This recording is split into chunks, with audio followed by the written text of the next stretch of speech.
Bueno, damos entonces ahora inicio a la segunda conferencia del día de hoy a cargo de la doctora Margarita María Yepes Izaza y con la conferencia titulada Crianza en Igualdad de Derechos, sin discriminación y sin violencias en niñas y niños de los 5 años hasta el 10º cumpleaños. Recordemos que estas conferencias van a ser alojadas a partir de la próxima semana en las páginas de YouTube y de Facebook de la Secretaría de las Mujeres de Antioquia. Así lo pueden encontrar, y en Twitter nos pueden seguir como @mujeresant. Hola, otra vez. Bueno, les digo, rico que se muevan. Y si en esta se van a mover más, me encanta. Que vamos a pasar de etapa. Ya vimos que estábamos hasta el quinto cumpleaños, y ahora vamos a empezar de los 5 años hasta cumplir los 10 años. ¿Por qué no abarcamos más tiempo? Porque entre los 10 y los 12 ya es un niño que es preadolescente o puber, ¿sí? Y ya de ahí para adelante son los adolescentes que dentro de este proceso de crianza tienen otra aproximación, que dentro de eso pues está todo el proceso de crianza. Bueno, vamos a hacer la agenda del día, igual que antes. Vamos a definir quién es un escolar, las características del escolar, qué esperamos los adultos, de los niños y las niñas, qué pueden en realidad hacer ellos, y hacer un repaso de crianza en igualdad, sin discriminación y sin violencia, por las pautas de crianza que van más adelante de los 5 años de edad, que ya vamos a ver otras que se suman. Recuerden que venimos como escalonando etapas de la evolución del niño y al mismo tiempo etapas en la crianza. ¿Quién es un escolar?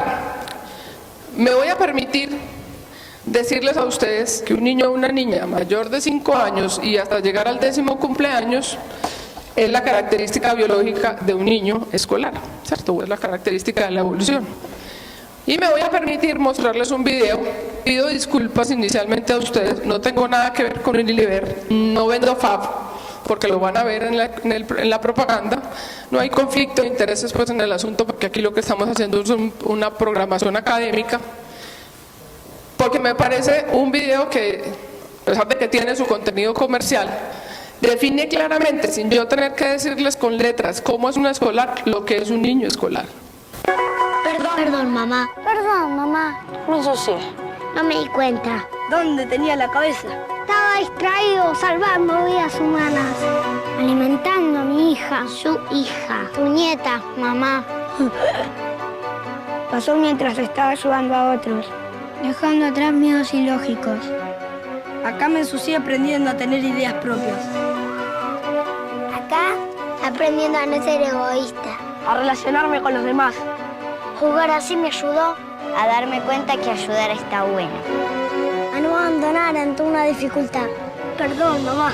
Ensuciándome fortalecí mi autoestima. Para en un futuro no permitir que nadie me lleve por delante. Vos ya lo sabes. ¿Le perdonás, mamá, por ensuciarme? No fue muy maduro de mi parte. Te prometo que lo voy a volver a hacer.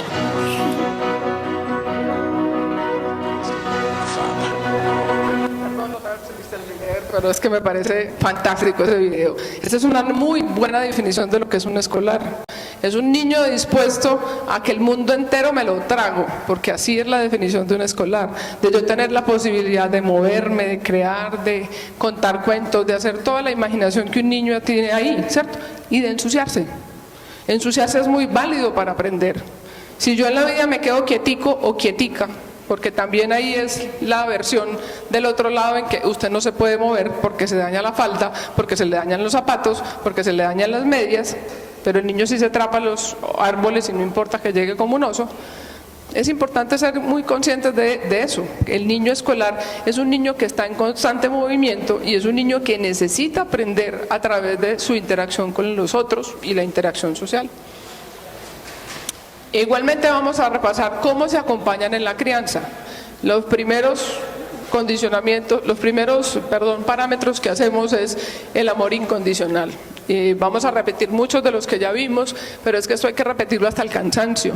Los niños se acompañan en la crianza, nosotros no somos poseedores de la verdad del niño, entonces hay que hacerlo de la manera más respetuosa, con autoridad firme, así como lo dijimos ahorita, siendo un buen ejemplo para los niños, con mucha paciencia, porque tenemos que aceptar que si el niño se mueve, tiene una dimensión de la vida diferente a la de nosotros. Voy a poner un ejemplo: mamás mayores que deciden tener un hijo. Poner un ejemplo cualquiera: una mamá de 40 años tiene un hijo.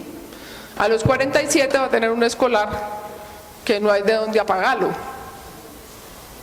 Y a los 47 uno ya dice: uy, Dios mío, no soy capaz de correr al mismo ritmo del niño. Entonces, si el papá más o menos tiene la misma edad, entonces no soy capaz de ir a jugar fútbol porque me canso, ¿cierto? Entonces, tenemos que ser congruentes con lo que estamos haciendo. Si yo tengo un hijo a edad mayor, pues tengo que ser suficientemente paciente para entender que ese niño se mueve a su ritmo, que no se mueve al mío. Claro está, tenemos 40 años de diferencia, ¿sí? La tolerancia, que ya hablamos ahora, no como tolerar, sino como respetar al otro y respetar sus ideas, la firmeza, la empatía. Y aquí sí, muy importante insistir en el acompañamiento de los niños asumiendo responsabilidades y consecuencias de los actos. Un niño escolar ya está completamente preparado para saber que esa asumida la consecuencia fue por un acto que yo no hice adecuadamente, y yo decido, digamos después de los 7 años en adelante, la capacidad de decidir de un niño es muy concreta, ¿sí? Y si yo soy capaz de asumir la responsabilidad de mis actos, todos los días la voy a concretar más y tomar la decisión de si yo hago las cosas inadecuadas o adecuadas. Se pegó. Ya. Bueno, ¿y qué esperamos los adultos de ellos? Es muy importante que ya empecemos a tener como el recordatorio del lenguaje que utilizamos día a día con un escolar. Aquí me voy a permitir es como retomar una cantidad de las cosas del día a día para que ustedes se den cuenta y me digan si eso pasa o no pasa. Usted ya está muy grande, mijo, compórtese. Papá se va de viaje, ahora sos el hombre de la casa. Eso es un irrespeto con el niño, ponerlo a asumir responsabilidades que no son de él. Ningún niño es papá ni hombre de la casa, es el niño que necesita cuidado y la niña que necesita cuidado. Pongamos que fuera al revés: mamá se fue de la casa, entonces tú asumes todas las responsabilidades de mamá y lavas, planchas, cocinas, ¿sí? Por favor, eso no es respetuoso con un niño. Un niño necesita los cuidados de un adulto. Y no tengo yo por qué asumir. Yo tengo muchas consultas frecuentes que papá se fue de viaje y entonces ¿qué hace el niño? Se pasa a dormir con la cama de la mamá. ¿Por qué? Porque tengo que asumir la responsabilidad del adulto y mi mamá no es capaz de dormir sola. Imagínense pues el revés que hacemos. Ni siquiera es porque pobrecito el niño se quedó solo por allá, que es lo que estábamos hablando ahorita del pesar. Es que venga mi hijo para acá, que usted tiene que asumir las responsabilidades del esposo. Peor todavía, le asumimos una cantidad de responsabilidades que no son. Y esos lenguajes es muy importante que nosotros seamos conscientes cuántas veces los repetimos en el día. Porque si uno le repite a un niño una semana entera: sos el hombre de la casa, termina creyéndose el cuento. Y sacar a los niños de ese rol es bastante difícil, porque ellos se asumen el rol de que yo soy el hombre de la casa. Señorita, apúrese que hay que arreglar la casa. Una señorita no tiene por qué estar arreglando casa. Diferente es que yo, de común acuerdo con todos, diga: todos cuando vamos a acabar de cenar, llevamos los platos al lavaplatos, ¿cierto? Todos cuando nos quitamos la ropa sucia del día, vamos a ir a ponerlos en una canasta de ropa sucia o los echamos al lavadero o a la lavadora, ¿cierto? De común acuerdo conversamos, entonces hoy tú, son niños escolares, recuerdan que ya pueden hacer unas actividades físicas mucho más elaboradas. Este día te va a tocar a ti lavar los platos del almuerzo. Eso es diferente, porque eso es compartir la actividad diaria con los niños y las niñas y entender también ellos que ellos hacen parte de una casa, hacen parte de un hogar, donde ese hogar necesita los cuidados de todas las personas. Y por eso llora, parece una nena. A un escolar frecuentemente se le dice eso. Y eso es una discriminación con el niño. El niño tiene todo el derecho a llorar. Los niños hombres no nacieron sin sistema lagrimal. También ellos tienen sistema lagrimal como nosotros, ¿sí? Entonces es importante entender que si yo tengo un duelo, pues yo tengo que llorar. Si hay una cosa que no me gustó, yo tengo que llorar. Ahora vamos a hablar un poquito más extenso de esa gestión de las emociones. Ese dibujo está muy feo, mijo, tienes que hacerlo perfecto. La perfección no existe, más allá de la perfección no hay nada. Y llegar a la perfección exacta es una utopía, que las personas siempre... Sí, hasta aquí llegué, ¿cierto? Entonces, hay un dicho por ahí muy famoso que dice: lo perfecto es enemigo de lo bueno. O sea, yo no puedo hacer cosas buenas en la vida porque entonces tengo el límite de que el perfecto está allá, ¿sí? Y después de perfecto, ¿cierto? Entonces les exigimos a los niños perfección permanentemente, inclusive en cosas que ellos todavía no pueden hacer tan bien. Yo no le puedo exigir a un niño de 5 años y medio, por ejemplo, o de 6, ¿sí?, que entonces ya sea perfecto tu escritura y no te equivoques en absolutamente nada, no te salgas de la rayita, porque eso es un proceso de aprendizaje del niño a través de su motricidad fina, ¿sí? Yo no le puedo decir al niño: vas a ir a lavar la vajilla de cristal que nos regaló la abuelita y cuidado quebra uno de los platos. Por favor, eso no tiene ninguna razón de ser. Y esta que es más horrible todavía, para mi parecer, porque entonces ese fin de semana hay que ganar medalla de oro en la carrera. Un momentico que las actividades físicas que los niños hacen, las actividades lúdicas, los deportes, la primera condición para hacerlos es que los niños les guste y estén felices y conectados con la actividad. En uno de tantos, esa habilidad motora resultará ser muy importante. Y entonces yo soy nadador de alta competencia. Esa es una excepción a la regla, esa no es la que regularmente pasa. La mayoría de los niños hacen actividad física porque les gusta. ¿Por qué juegan los niños fútbol? Porque les encanta, porque eso es una realidad latinoamericana. Niño latinoamericano que no tenga una pelota de fútbol no existe en la vida. Más o menos así es como la realidad. Entonces es importante que hagamos como esa lúdica, y qué rico poder compartir el juego con mis amigos, pero no necesariamente siempre llevar el exitismo, ¿sí? El que esté dedicado a eso, que es una excepción a la regla, distinto, ¿cierto? Y por ejemplo, en el ejemplo del perfecto también es distinto.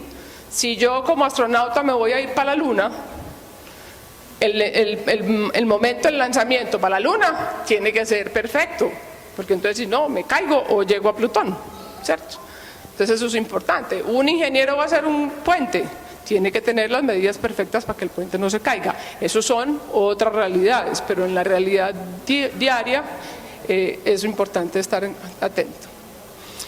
Y otra de las características que puede indulgirse al escolar es que tú tienes que ser lo que yo no fui, o yo tengo que ser muy hábil dentro del punto de vista de mis relaciones sociales para yo competir con los otros. ¿A través de quién? De los niños. Los niños son como los premios o las medallas que yo le muestro al otro que yo soy capaz de hacer. Y eso es absolutamente irrespetuoso con un niño. Yo quería ser reina de belleza. Por lo tanto, la niña, mamá de una reina de belleza que no cumplió su sueño, pero que eso todavía lo tiene en la cabeza, ¿qué va a pasar con esa niña? Va a ser criada para ser una reina de belleza, ¿cierto? Yo quería ser estrella de fútbol. Si mi hijo tiene muchas habilidades para el fútbol y le gusta, por ejemplo, ir a la Pony, después de la Pony lo meten en segunda división, bueno, listo, eso está muy bien, ¿sí? Pero que lo haga él por su propia decisión, no porque yo le exija que tiene que ser una estrella de fútbol. Ser el mejor estudiante del salón, eso muchos lo desearían, pero los niños afortunadamente son muy sabios en eso. Ganarle la competencia de gimnasia a la vecina, que es que esa vecina como que no me gusta, gánale a la competencia, que eso es muy importante, ¿sí? Muéstrale a tu compañerito Samuel, qué pena. Ips.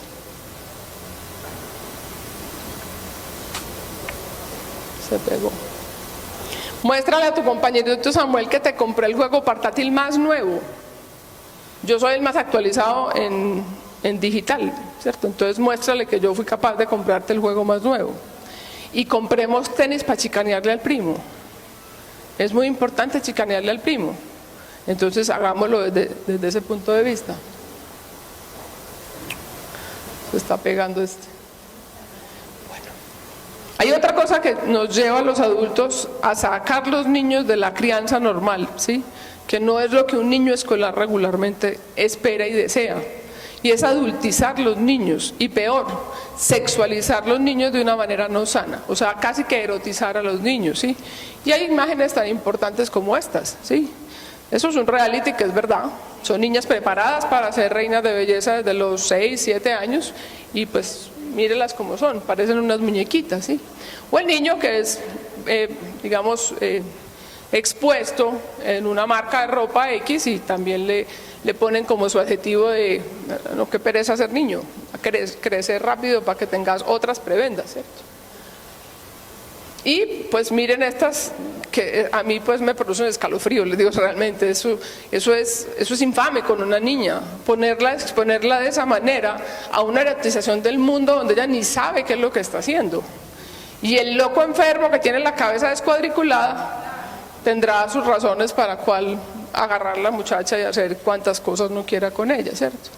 Miren esta propaganda, también excúsenme, pero es que hay unas cosas que realmente son muy burdas. Yo me deleito mucho a veces mirando en las propagandas y en las cosas que no se deberían hacer, ¿sí? Es exponer a los niños también a un pederasta que por ahí esté loco haciendo cualquier cosa, ¿sí? Y miren la foto de esta niña no tendrá más de 8 o 9 años, ¿sí? Y ya está inducida a un mundo que inclusive a veces ella no pidió. Respetable es la que es modelo, yo no me estoy yendo en rastre pues contra todo el mundo que sea modelo, es simplemente aceptar que si yo lo quiero hacer, yo lo haga por mi propia voluntad, pero que me lo estén induciendo, pues no es la idea. Y peor esto, que los niños los necesitamos tener ocupados, sobre todo los escolares hay que tenerlos ocupados porque qué pereza tenerlos que aguantar en la casa. Entonces son niños que tienen las agendas, como todos nosotros las tenemos, repletas de actividades que hacer, ¿cierto? Entonces, lunes de 4 a 5 pintura, martes de 5 a 7 fútbol, miércoles de 4 a 6 inglés, jueves de 2 a 3 natación, ya me cansé yo, viernes de 5 a 6 batería, sábado de 8 a 9 natación y de 10 a 12 inglés, y el domingo, que es un día de supuesto descanso, hay que ir a acompañar al papá. La única actividad que hace en la semana es ir a montar a la ciclovía 2 horas. ¿A qué horas tiene este muchacho horas de descanso y de ocio para él? Con jornadas escolares que son supremamente largas. Acuérdense lo que estaba diciendo ahorita el doctor. Eso es infame que en este colegio, en este país, los niños se levantan a las 5 de la mañana para ir al colegio. Esas jornadas nunca deberían existir. Un niño debería levantarse a las 8, 7, 8 de la mañana y empezar una jornada de 9 a 5 como en todos los países desarrollados, donde hay una sola jornada única escolar, y eso no es un motivo para que los colegios se llenen de plata haciendo 2 jornadas escolares y sacando a los muchachos rápido porque pues que es que ya viene el otro, ¿sí? Y pues obviamente las 3 más importantes que tenemos nosotros de devolverle a los niños en un modelo que no debe ser, y es el trabajo infantil. Sea lo que sea, recoger, meterse a las minas o recoger basura, ¿sí? Que es una de las cosas pues como más. Este es un video, perdón, que se me lo salté. Este es un video donde vamos a ver qué pasa cuando yo como adulto tengo un pensamiento de la vida del niño y qué pasa cuando el niño tiene su propio pensamiento. Ese es Guille, el hermanito de Mafalda. Además se lo imagina un gran pianista.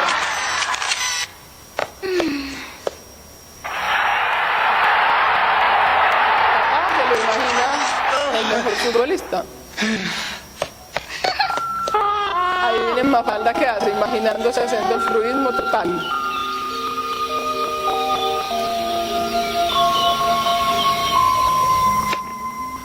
Y adivinen lo que él quiere.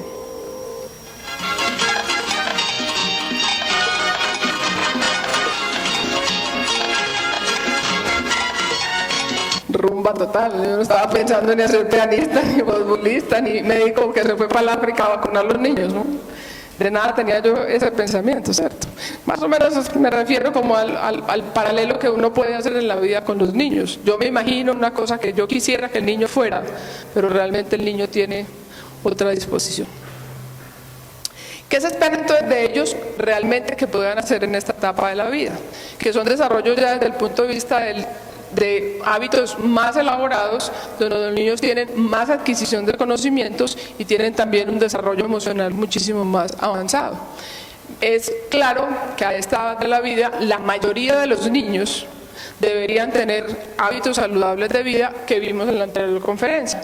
El hábito del sueño, de la comida, del aseo, todo lo que vimos, realmente aquí debe estar ya muy consolidados. Mejor desarrollo motor grueso y mejor desarrollo motor fino, y obviamente un control de esfínteres que, como dijimos, de pronto pueden tener ires y venires muy escasos, pero ya hay un control de esfínteres completo.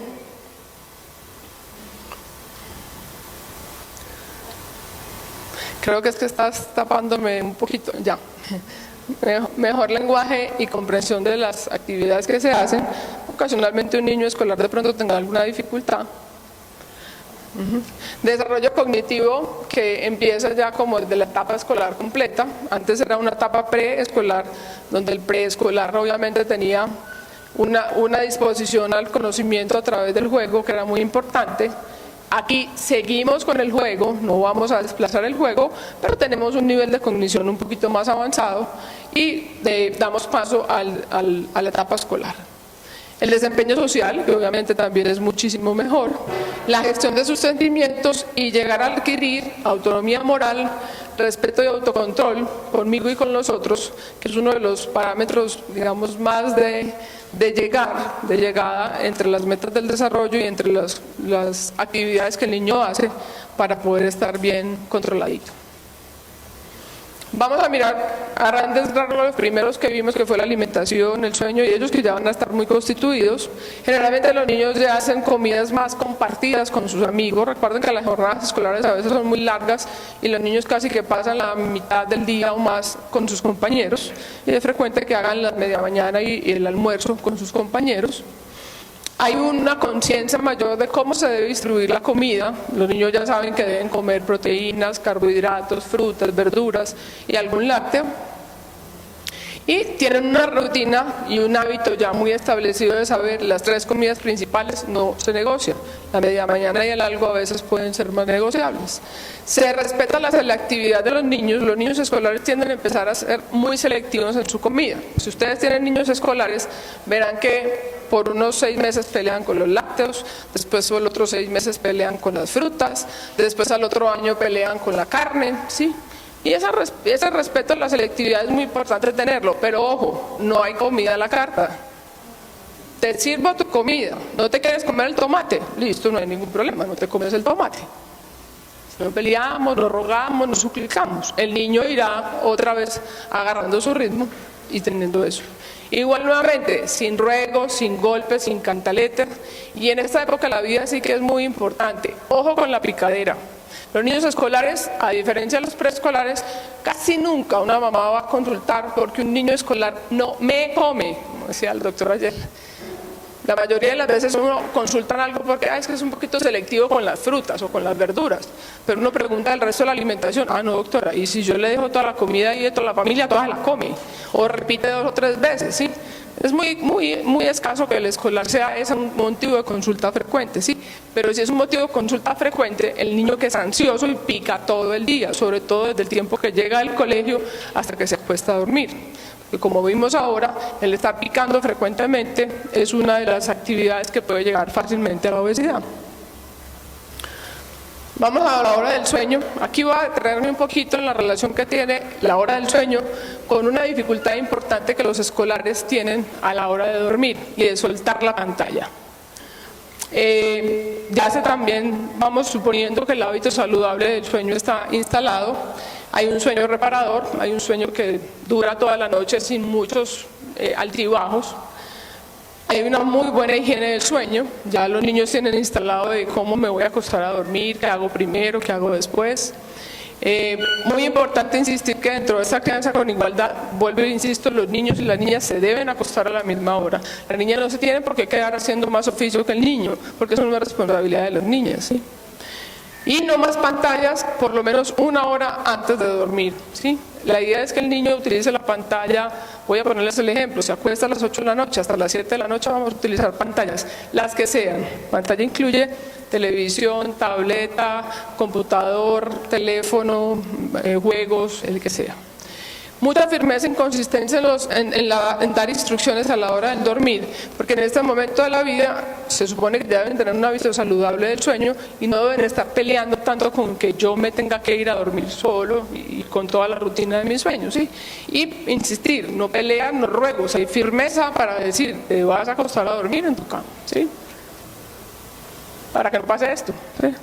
Niños a las 12 de la noche, a la 1 de la mañana, escondidos, tienen escondido el celular. Hay casas, porque yo sé de muchas mamás que me han consultado y han hecho el ejercicio de cambiar ese paradigma de las pantallas, donde hay canastas a la salida de las habitaciones, una canasta en la sala. Y en la sala todo el mundo, desde la mamá hasta el chico que es adolescente, pone su teléfono celular y su tableta y hasta mañana. O sea, ellos también se acostaron a dormir. Porque el hecho de que estemos en la era digital no quiere decir que estos elementos nos comieron y nos comieron vivos y no nos dimos cuenta. Además nos dejamos comer así como al son de los tamarindos, ¿sí?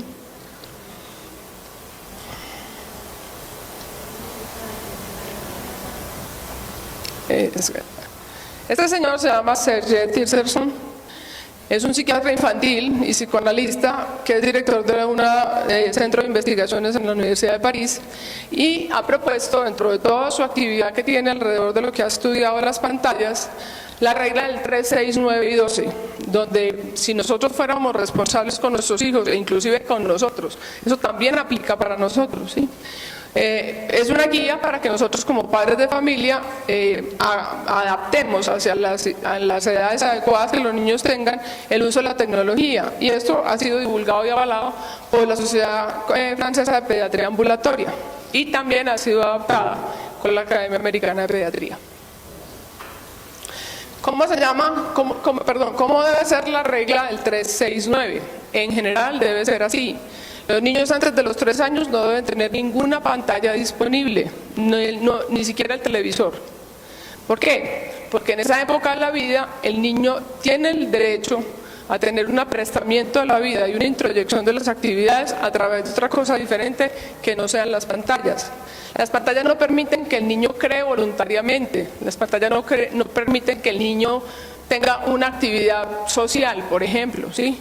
Porque la pantalla lo único que hace es distraer, entretener, póngale todos los verbos que quieran, pero realmente crear y aprender, muy poquito, ¿sí? Antes de los 6 años,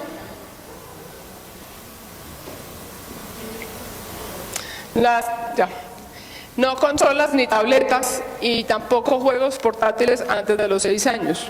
La idea es que entre los 3 y los 6 años el niño utilice también actividades que sean más de juego. Por ejemplo, podríamos ponerle en el computador un juego, ¿sí?, en que el adulto siempre esté acompañando. Esto es un proceso que siempre debe estar acompañado por el adulto, y el adulto debe estar como acompañando al niño en un juego, por ejemplo, que tenga en el computador, ¿cierto? O por ejemplo que el niño diga, voy a hacer un ejercicio en la terapia del lenguaje para hacer mejor pronunciación de una letra que no soy capaz de hacer, ¿cierto? O el niño tenga alguna tarea específica que hacer que necesitemos acompañarlo por ahí, ¿cierto? Entonces la idea es que esa actividad se haga. No internet antes de los 9 años de edad. La idea es que los niños ya entre ese tiempo, entre los 9 para atrás de los 6, pues tengan la actividad de juegos portátiles, tengan pantallas, ¿sí?, con un horario controlado, que ya la vamos a ver cómo es, ¿sí? Y las redes sociales informáticas antes de los 12 años de edad. Un niño antes de los 12 años no tiene capacidad de saber, porque eso se lo tenemos que enseñar durante todo el tiempo, a dónde me puedo meter, qué puedo hacer, dónde no puedo hacer, dónde no lo puedo hacer, ¿sí? Porque resulta que cuando usted está en la nube, cuando está por allá subido, no sé dónde es la nube, pero debe ser por allá, usted está en boca de todo el mundo. Las recomendaciones de la Academia Americana de Pediatría, que se han unido un poco a la Academia Francesa, tienen similitud. Hay algunas que son un poco más flexibles, pero ellos dicen nada de pantallas antes de los 18 meses de edad. Entre los 18 meses y los 2 años se empieza más o menos una inducción a la pantalla, básicamente a través de juegos interactivos. Por ejemplo, el ruido de los animales, cómo hace una ambulancia, cómo hace el carro de la policía, ¿cierto? Cosas que sean más fáciles de entender para el niño. El contenido de alta calidad debe ser entre los 18 y los 24 meses, ¿sí? Ya un contenido que sea un poco más de juego, pero dirigido por el adulto, o sea, acompañado por el adulto. Contenidos de alta calidad de no más de 1 hora entre los 2 y los 5 años de vida, perdón. La idea es que en ese tiempo los niños tengan más interacción con otras cosas, juego al aire libre, juegos de mesa, una actividad física que ellos hacen, clase de pintura, ¿sí? Otras actividades que regularmente puedan hacer. Y a partir de los 6 años empezar a tener una interacción mayor con la informática, con los juegos digitales específicamente, porque la Academia Americana de Pediatría también insiste en que las redes informáticas no se deben utilizar antes de los 12 años de vida, y con un muy buen equilibrio y un muy buen sentido común, o sea, sabiendo nosotros los adultos cómo vamos a acompañar ese proceso. ¿Y cuánto tiempo? Se supone que deberíamos hacer eso, ¿cierto? Entonces, antes de los 6 años de edad, 1 hora al día, sumando todas las pantallas. Que si yo pregunto aquí cuál niño menor de 6 años utiliza 1 sola hora al día las pantallas, la gran mayoría me van a decir que no. ¿Por qué? Porque asumimos que entonces las pantallas son niñeras electrónicas. La niñera electrónica está ahí para entretenerlo. Y después de los 6 años, 2 como máximo, que es lo que debemos negociar con el niño, 3 horas al día sumando todas las pantallas. Esa es la regla que normalmente también asume la Academia Americana de Pediatría para tener todas estas pautas como muy introyectadas, y realmente que nosotros seamos capaces de entender por qué el niño tiene que tener un control sobre las pantallas y por qué nosotros también tenemos que tener un control de las pantallas. Nosotros somos el más pésimo ejemplo para que el niño diga, listo mamá, obviamente voy a ver 2 horas entre televisión, la pantalla y un videojuego que tengo. Porque nosotros no somos así, también nos dejamos embeber por la tecnología y todo el día estamos pegados a las redes sociales, y quién llamó, y quién dijo, y quién montó tal video, y quién no sé qué, y quién no sé cuántas. Entonces, ¿cómo vamos a ejemplificar a los niños qué realmente tenemos que hacer? Si nosotros tenemos como esa posibilidad de ser un poquito más limitados, un poquito más juiciosos. Yo sé que obviamente nosotros en el trabajo diario necesitamos estar conectados, todo eso pasa. Sí, eso está muy bien, nadie está diciendo que esa tecnología no se use, porque nosotros la gran mayoría lo utilizamos, sí. Pero ya es, por ejemplo, cuando llegamos a casa, cuando estamos en una comida, cuando estamos afuera, en un viaje de paseo el fin de semana en una finca, ¿cómo utilizamos la tecnología? Y cómo es un tiempo que realmente deberíamos estar compartiendo con los niños otra cosa, pero cada uno coge su tecnología. Para no llegar a cosas tan dramáticas como comentarios que hacen los niños. Mira mamá, un Twitter. Para tu información eso es un pájaro, no un Twitter, ¿sí? Y le pregunté a mi papá de dónde venían los niños y me dijo que se bajaban de internet. Entonces, realmente cuál información le estamos dando a los niños, si es verdad o no es verdad. De internet. Y con cuáles instrucciones, que es muy claro, porque aquí también empieza a haber como un control a través de las edades. Si van a utilizar pantallas antes de los 3 años, que idealmente no debería ser así, porque si uno ve dentro de la realidad de un niño menor de 3 años cómo es el comportamiento de él, no necesariamente tendría que tener pantallas. El uso debe ser dirigido a la comunicación y al contacto con familia o amigos. Voy a poner el ejemplo: papá se fue a viajar porque tenía un compromiso de trabajo. ¿Para qué vamos a utilizar el computador? Con Skype, y con tu papá te comunicas y lo saludas, le dices cómo está y cómo has estado y te extraño mucho, listo, ¿sí? Y algunos materiales didácticos dedicados a la prelectura y el lenguaje, a favorecer el lenguaje, a repetir sonidos, ¿sí? Y unas actividades como que vayan siendo más alrededor de la prelectura. Consolas de juego portátiles después de los 6 años, que ya habíamos visto, con contenido muy seleccionado. Y ahorita, como estaban hablando, contenido no violento, por favor. Ay, perdón. Contenido no violento, por favor, sí. Nosotros podemos escogerle a los niños juegos que no necesariamente tengan tanta violencia, porque entonces después nos estamos quejando porque los niños simulan violencia con todo el mundo. Si usted cada vez que le va a comprar un juego portátil, un CD, lo compra lo más violento posible, de donde salga más sangre, yo no puedo pedirle al niño después que entonces no ejemplifique eso afuera o pregunte otras realidades de esa violencia. Sí, es que es de acá. Y compartidos pues obviamente en familia.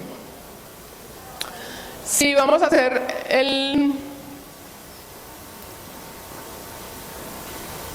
El uso de la Internet entre los 9 y los 12 años, que puede ser un ingreso al Internet acompañado de un maestro o de un papá, por ejemplo, para hacer una tarea escolar, donde nosotros podamos tener una dirección clara acerca de la tarea escolar, ¿cierto? Y esos papás y esos maestros deben explicarle a los niños entre los 9 y los 12 años 3 reglas básicas que tiene el ingreso a la Internet. 1. Todo lo que usted publica es de dominio público. Nadie se queda sin saber usted qué hizo. Me vino la menstruación y todo el mundo sabe. Estoy en el baño haciendo pipí y todo el mundo sabe, ¿sí? Todo lo que se sube a Internet queda allí eternamente para toda la vida. Amén. Independiente de que usted le diga lo borramos, no sé qué, no sé cuánta, eso se queda ya todo el tiempo, ¿sí? Y no todo lo que se encuentra en Internet, que yo pondría es casi todo lo que se encuentra en Internet, no es de fiar, ni es válido. Porque además usted va y busca cualquier palabra que quiera encontrar. Significado de violentar, entonces le ponen violentar. Y de las 5 definiciones que usted ve, 4 son copiadas de la primera. Entonces eso es de fiar, la primera es la única valedera, si la busco en un buen lugar, ¿cierto?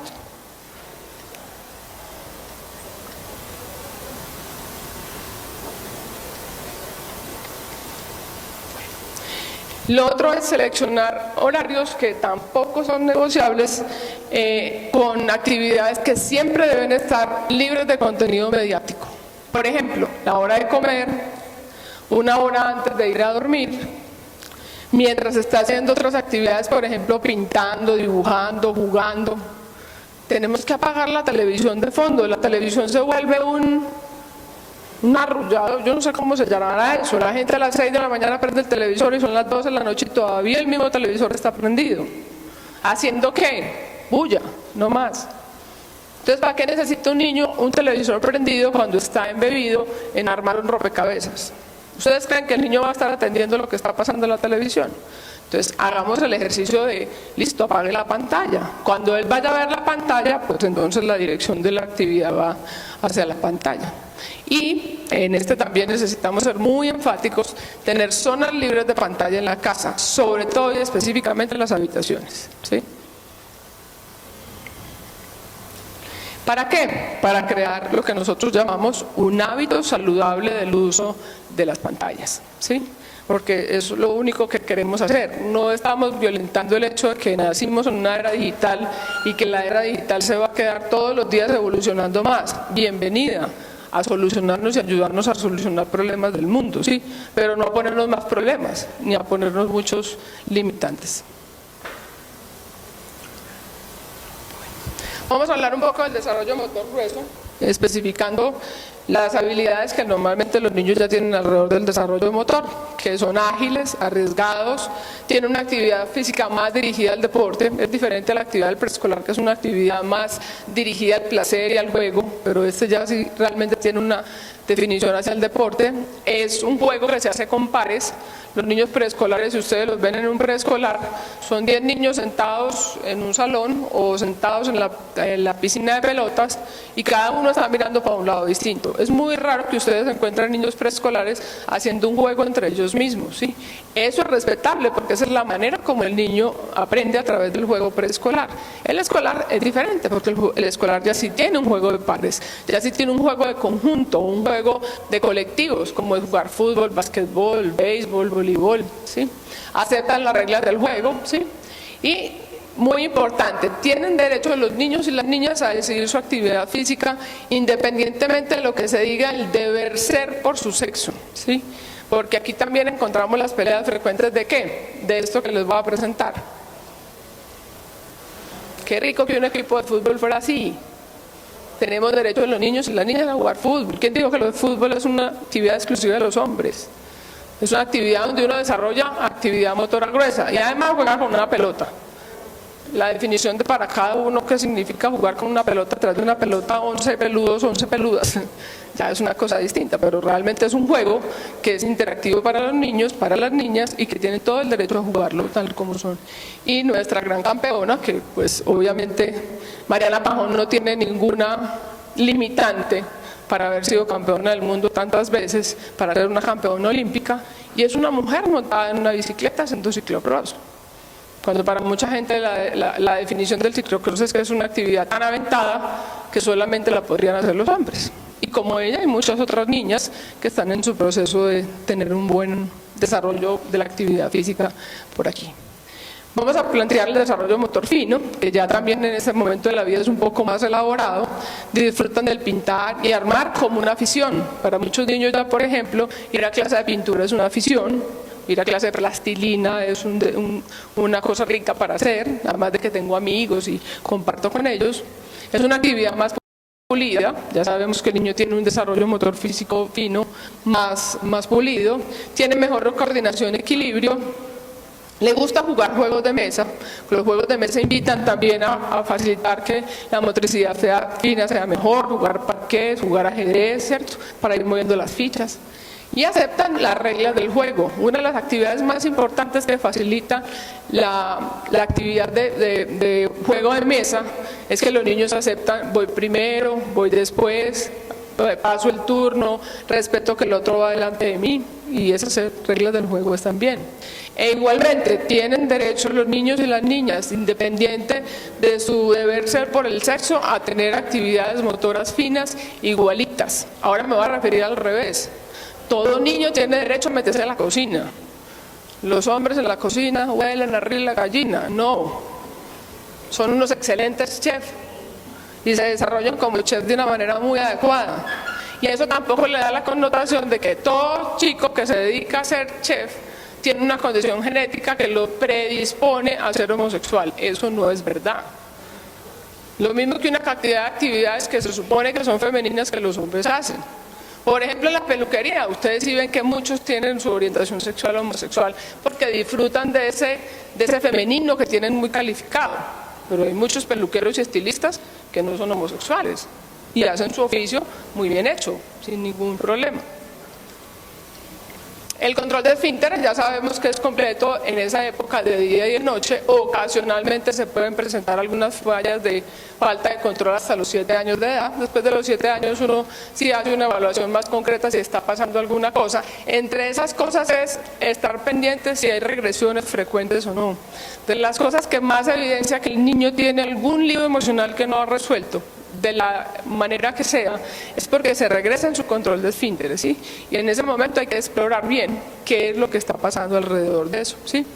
Y una actividad que específicamente me refiero a las mujeres porque esto genera muchísima patología, y es ojo con el mensaje del baño público. Salimos a las 7 de la mañana el sábado de la casa y nos fuimos. Fuimos primero donde la abuelita, después fuimos a misa y después nos fuimos para el centro comercial a almorzar. La muchachita durante todo ese tiempo no hizo pipí ni donde la abuelita ni en la salida de misa. En el centro comercial, después de almorzar, ay mamá, tengo ganas de hacer pipí. Le decimos. En los baños públicos no se hace pipí. Entonces seguimos, la muchachita se monta los juegos, se toma un helado, toma líquido, y son las 4 de la tarde, entonces dice mamá, me estoy reventando, ¿sí? Y eso genera en los niños muchos problemas desde el punto de vista de control urinario, porque genera infecciones urinarias, cosa que no debe ser normal en una niña ni en un niño, ni frecuente, ¿sí?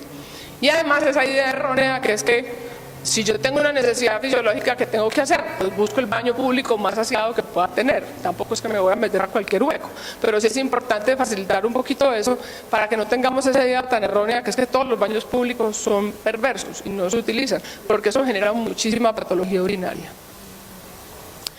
Y un mensaje claro que a mí pues me parece que es de evolución de la raza humana, ¿sí?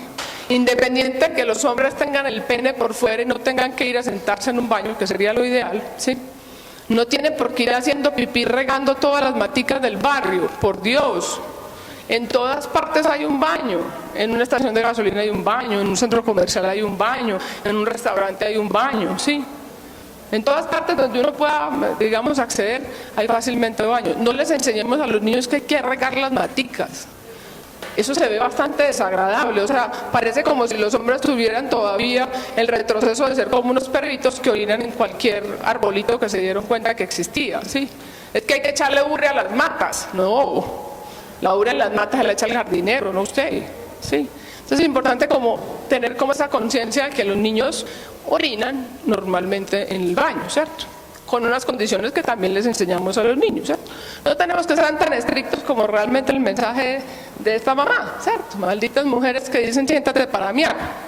Entonces siéntate para miar es que me senté en el suelo, ¿sí? No es que yo me siente. Fisiológicamente los urólogos le recomiendan a los hombres que orinen sentados, porque eso facilita que no haya un crecimiento de la próstata a largo plazo y que tengan menos infecciones urinarias de las que pudieran tener. Eso es una recomendación general que se hace, pero pues por la condición social que generalmente tenemos, siempre los hombres hacen pipí paraditos, ¿sí? Vamos a otro aspecto de los niños escolares y las niñas escolares, que es el lenguaje y la comprensión del lenguaje. Sabemos que en este momento de la vida ya debemos tener instaurado un hábito de lectura, porque los niños ya empezaron su etapa escolar. ¿Cómo se construye ese hábito de lectura? Acuérdense, de antes de que nacieran, empezar a leerles, tener un contacto con el libro los primeros 2, 3 años de vida a través de la prelectura y después irse perfeccionando a través del lenguaje. Una comprensión del lenguaje muchísimo más elaborado. El enriquecimiento del vocabulario, que en esta época de la vida es bastante frecuente. Ustedes ven que los niños hablan con muchísima fluidez. Y entablar diálogos y discusiones con los niños de la cotidianidad del día, donde los niños y las niñas tengan la posibilidad de tener opiniones, ¿sí? Opiniones de lo que yo tengo como alrededor de esa cotidianidad y que se respete la opinión que yo tengo. De esa manera le enseñamos a los niños a tener conversaciones más fluidas y no solamente conversar de cosas cotidianas, sino de cosas más trascendentales. Para que en algún momento de la vida nosotros seamos conscientes de que si vivir sin leer es peligroso y te obliga a creer en lo que te digan. Si uno no se instruye, lo primero que le dijeron, eso le entró derechito, ¿sí? La internet, por ejemplo, tiene ese gran problema. Si usted busca algún tema y el primero que encontró, con ese se quedó. Y eso profundizó. Busque los otros 5 para abajo, porque pasa exactamente igual que el ejemplo que les dije. Lo único que tienen los de abajo es copy-paste. Todos son igualiticos y ninguno tiene un aporte adicional. ¿Cómo debe ser el lenguaje del adulto? Igualito que el del preescolar. El lenguaje de los niños, inclusive hasta los adolescentes, y obviamente el lenguaje, ojalá de nosotros en general, que yo digo que es de las cosas que más dificultad nos da. Tristemente somos la única especie de mamíferos que tenemos un lenguaje muy elaborado y somos los que menos nos entendemos. Entonces, hablar positivo, hablar resaltando los logros, dirigido a la acción, aquí y ahora, con un tono adecuado y lo más importante, con amor y firmeza. Si todo eso nosotros lo cumplimos, los niños van a ser muy tranquilos en sus relaciones con sus hábitos y con sus actividades. Y Miguelito le hace una reflexión a Mafalda que es bastante importante, dice: ya están todas las librerías, ¿cómo pasar de ser tesorito de la casa a siempre el mismo estúpido? Por Miguelito, usted no puede dejar de leer esta obra apasionante. Miguelito el estúpido versus Miguelito el tesorito. Vamos para una etapa mucho más elaborada, que es el desarrollo cognitivo. El desarrollo cognitivo para nosotros los pediatras, y obviamente yo sé que para los psicólogos y los psicopedagogos también es muy importante, es el descubrimiento que Jean Piaget hizo alrededor del desarrollo cognitivo de los niños. Jean Piaget es un psicólogo que era suizo y tuvo una distribución muy clara de lo que significa el desarrollo cognitivo de los niños. Los niños tienen 4 etapas cognitivas donde van evolucionando. La primera es la etapa sensoromotora, que abarca desde el nacimiento hasta los 2 años.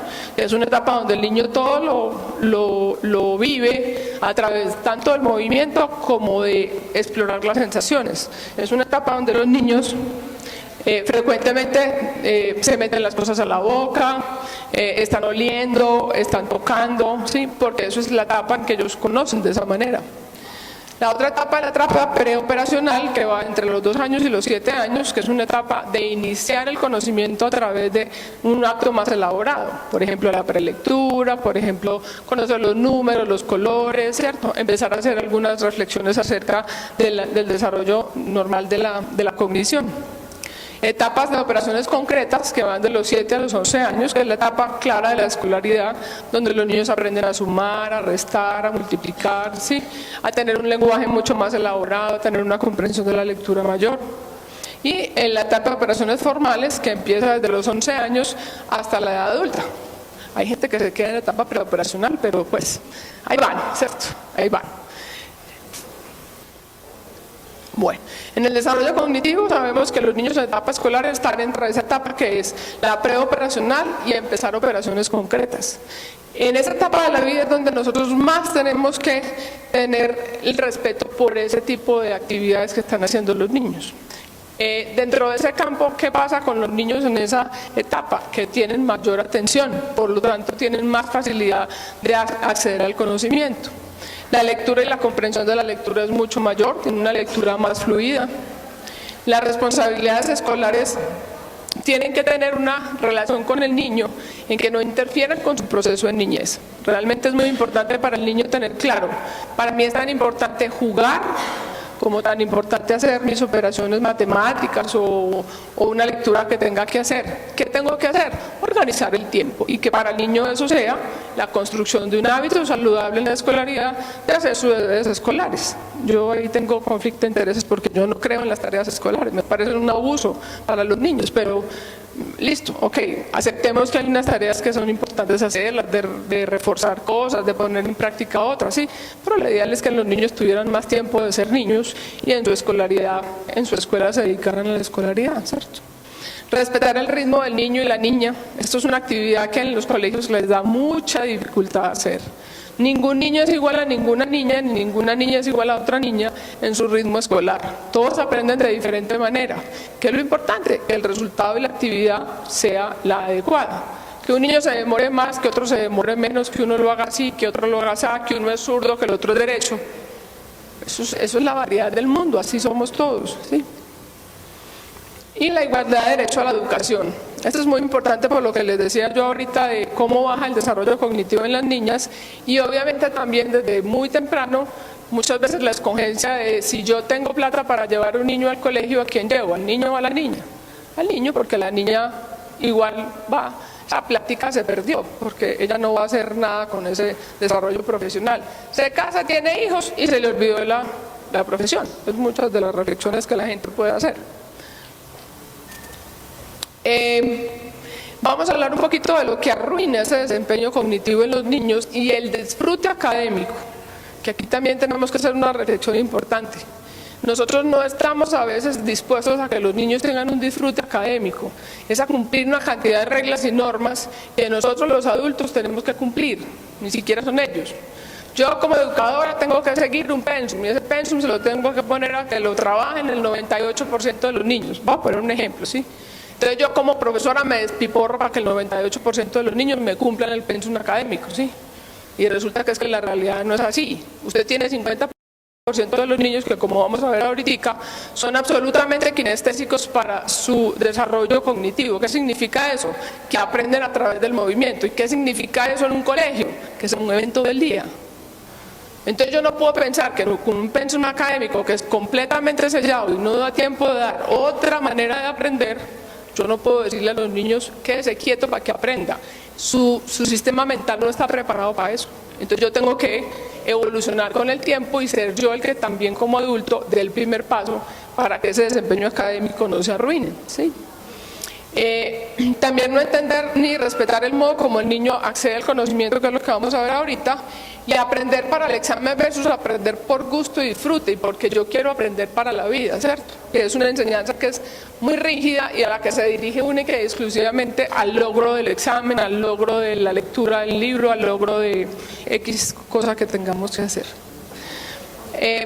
Me faltó decirles esto, que es hacerle todo al niño y no asumir las responsabilidades. Esto tiene una flecha de doble sentido, porque en esta época de la vida es donde necesitamos tener muchísima más independencia de esa actividad que para los niños también debe ser muy fluida. ¿Por qué? Porque esto se convierte en un ciclo vicioso. Yo le hago todo para que él cumpla con sus deberes escolares, por lo tanto el niño no asume responsabilidades. ¿Y yo por qué no asumo responsabilidades? Porque mi mamá me lo hace todo. Entonces yo tengo que romper este círculo vicioso que se da aquí, porque ¿quién es responsable de las tareas escolares? El niño o la niña. ¿Qué hago yo como adulto? Acompaño y te ayudo a buscar una tarea o te ayudo en una actividad que no fuiste capaz de hacer bien porque no entendiste la instrucción, por ejemplo. Esto da pie a lo que les estaba diciendo ahora, y es que el acceso al conocimiento nosotros lo tenemos por 3 áreas: la visual, la auditiva y la kinestésica. La visual es todo lo que estamos haciendo, por ejemplo, en este momento. Estamos atendiendo una conferencia y ustedes están viendo unas diapositivas que yo estoy pasando, ¿sí? La mayoría de los profesores les encantaría que eso pasara en una clase de matemáticas a las 2 de la tarde, ¿cierto? Pero eso no pasa. El otro sistema es el auditivo. El auditivo es un sistema que los niños escolares tienen bastante desarrollado, y si ustedes lo ven, él puede estar jugando o haciendo alguna actividad y usted va y cuenta un cuento que no es así. ¿Y qué hace el niño o la niña? No, mamá, usted está contando el cuento al revés, así no es el cuento. Y uno juraba que el muchacho no estaba ni medio pues conectado en la actividad. Y muchos niños tienen un desarrollo auditivo bastante importante que les permite hacer su juego, estar en contacto con las actividades que hacen y al mismo tiempo estar escuchando muy bien lo que dicen. Y el kinestésico, que es ese tipo de movimiento que todos los días más los niños nacidos en este siglo tienen, porque es una manera de acceder al conocimiento distinto. Los seres humanos evolucionamos de acuerdo a lo que evoluciona la sociedad. Yo no puedo pedirle a un niño en este momento que aprenda matemáticas como hace 50 años se aprendía, porque me va a decir, usted está loca, yo eso no soy capaz de hacerlo, ¿sí? Y mucho más si es un niño que se mueve, yo tengo que acceder al conocimiento del niño, tengo que acompañar al niño en el acceso al conocimiento, sabiendo que esto está pasando y teniendo la disponibilidad. Voy a ponerles un ejemplo. Los niños kinestésicos no les gusta hacer nada, muy frecuentemente no les gusta hacer nada escrito. Por ejemplo, te voy a poner 5 sumas. Entonces él dice, sí, bueno, listo, vaya diciéndomelas. Entonces el muchacho empieza. 3 florecitas, más 3 girasoles, más 4 margaritas. Eso suma 3, 6 y 4, 10. A mí me importó que lo hiciera así o en un cuaderno. ¿Cuál es la importancia de esto? Que el niño acceda al conocimiento y sepa que 3 más 4 es 10. Pero yo tengo que estar preparado para eso, porque si no estoy preparada, me llevó el que me trajo, ¿sí? Entonces es importante hacer mucho énfasis en el acceso al conocimiento. El desempeño social es el otro aspecto que vamos a hablar. La relación con los padres casi siempre es más o menos del mismo sexo. Es muy ocasional que a los niños les guste jugar con las niñas, ¿sí? Y eso es una etapa de la vida que hay que respetar, porque eso es parte de su desarrollo psicomotriz y de su desarrollo sexual, en que ellos mejor prefieren jugar fútbol con los niños o ir a hacer algún juego de mesa con los niños, ¿sí? Las normas de convivencia son muy claras y los niños generalmente las tienen muy introyectadas porque también deben venir desde la etapa preescolar siendo muy frecuentemente dichas. Lo mínimo que uno debe decir, buenos días, ¿cómo estás? Adiós, gracias, por favor, ¿sí? Que son actividades bastante importantes. Un niño escolar ya tiene muchísimo reconocimiento, es muy claro en su reconocimiento cómo soy yo y cómo es el otro, y cómo es el otro diferente de mí, no solamente sexualmente porque yo soy hombre y ella es mujer, sino cómo son los comportamientos míos, cómo son los del otro, qué respeto yo tengo que tener conmigo y con el otro, cómo accedo al lenguaje con uno o con otro, ¿cierto?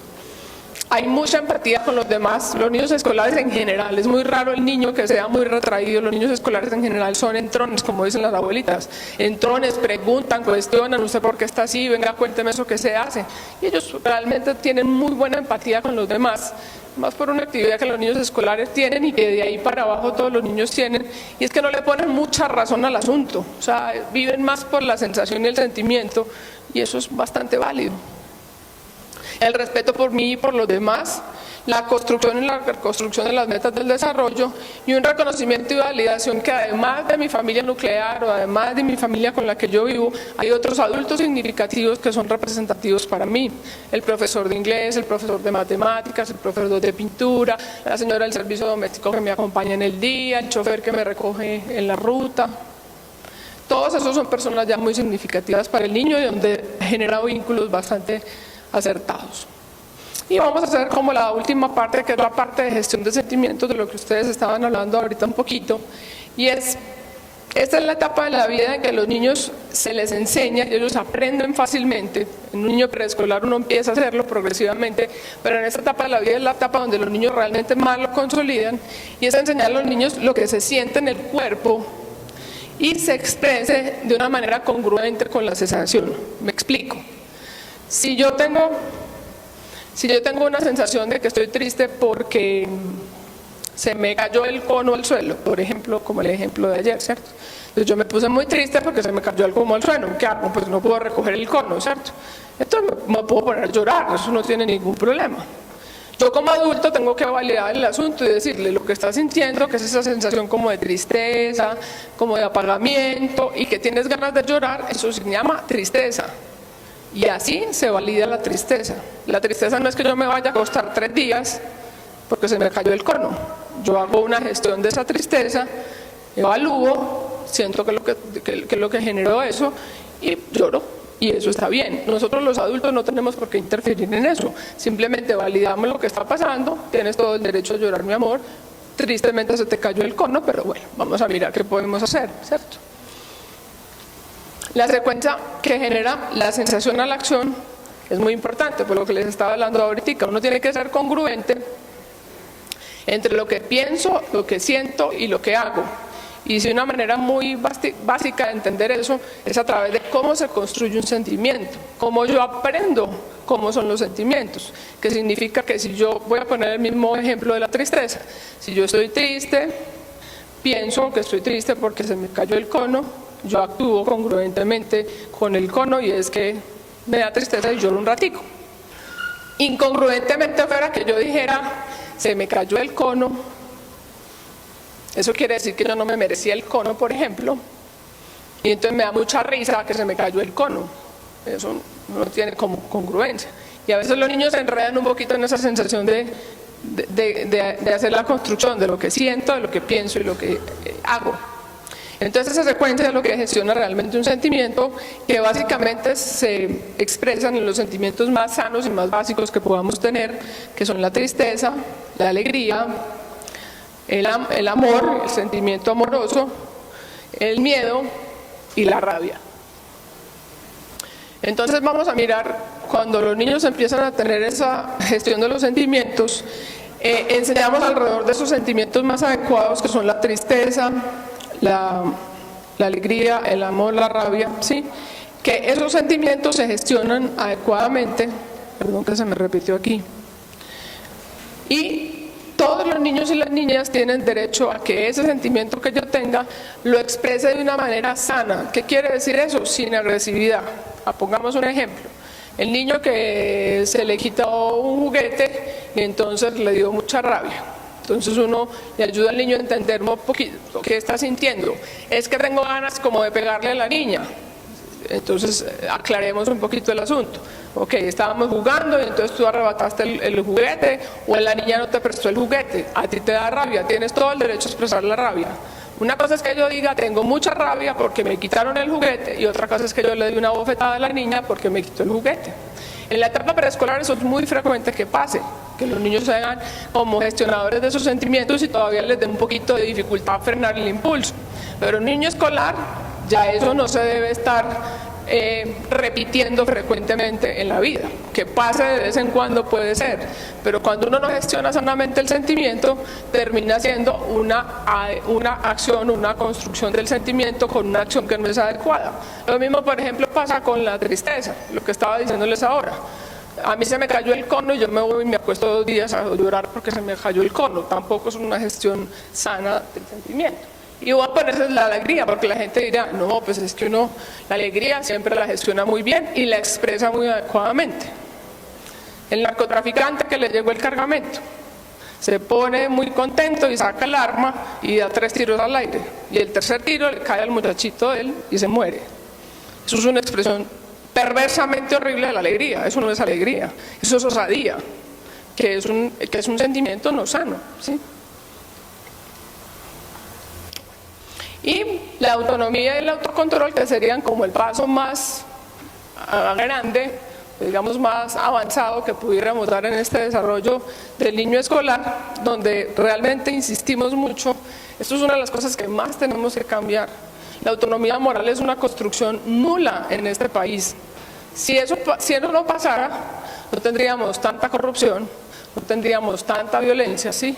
Porque siempre el responsable de las cosas es el otro. Yo no tengo nada que ver en el asunto y yo no me responsabilizo de lo que a mí me toca.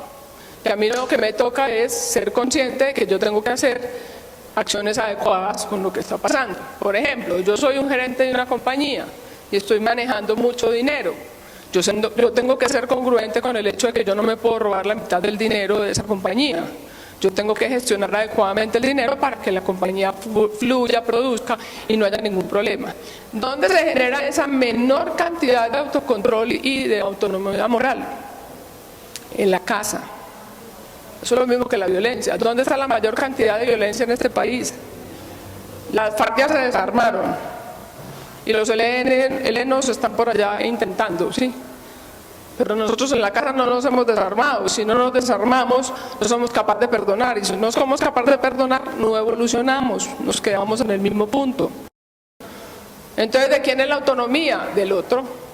¿No ve que es que la FARC da mucha bala y yo aquí en la casa voleo chancleta como un diablo? Entonces, ¿dónde está la congruencia de yo estar diciendo que es que yo también soy autónomo y yo sé que lo que tengo que hacer es adecuadamente, ¿cierto?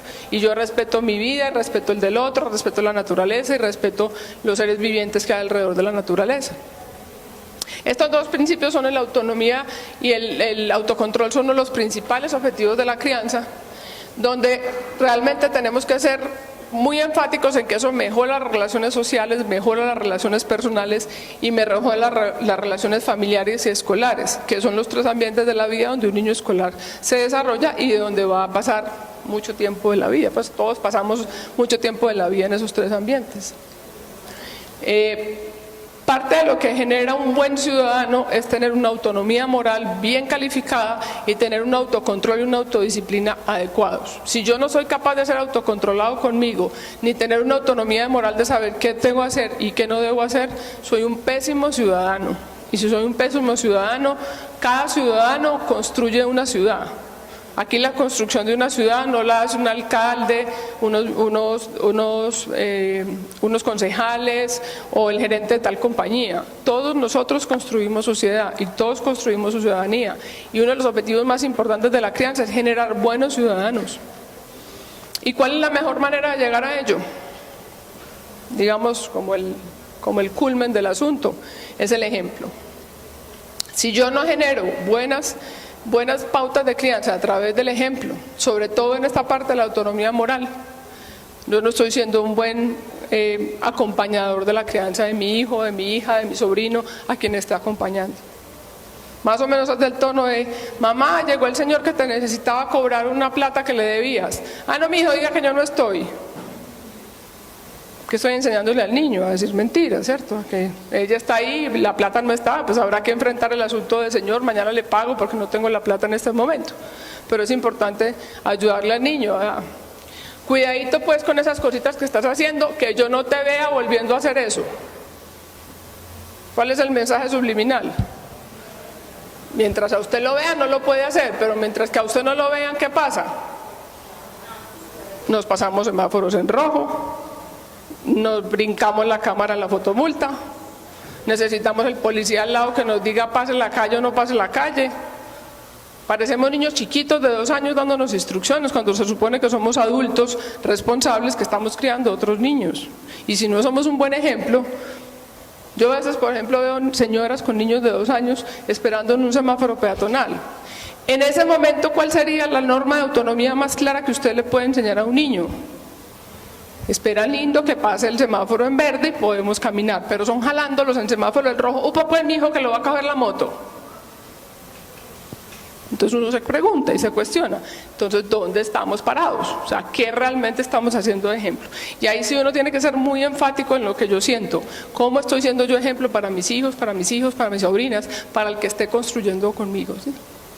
Les voy a presentar un video que es muy interesante, es de una campaña australiana que invita mucho a ese ejemplo que debe ser absolutamente adecuado.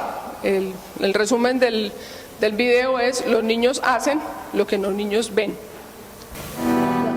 Looks like rain again today. Dark clouds gather and fill the sky. Don't know how to talk to you, just know how to say goodbye. You actually got a driver's license! I don't think so. Go back where you came from. Learn to speak English. Go back where you came from.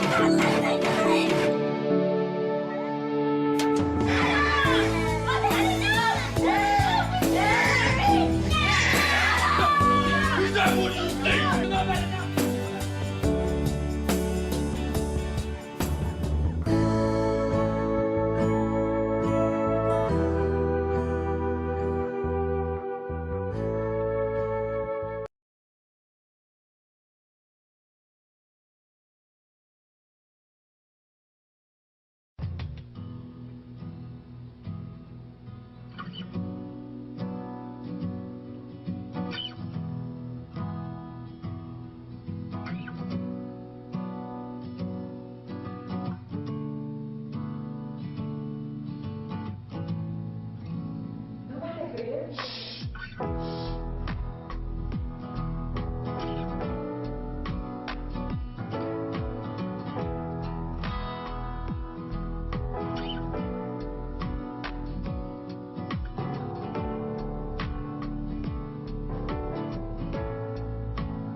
Bueno, muchas gracias por todo, muchas gracias por su presencia.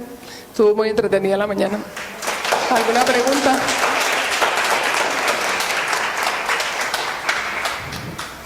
¿Alguna pregunta, alguna duda? ¿Alguien tiene alguna pregunta, comentario para hacerle a la doctora?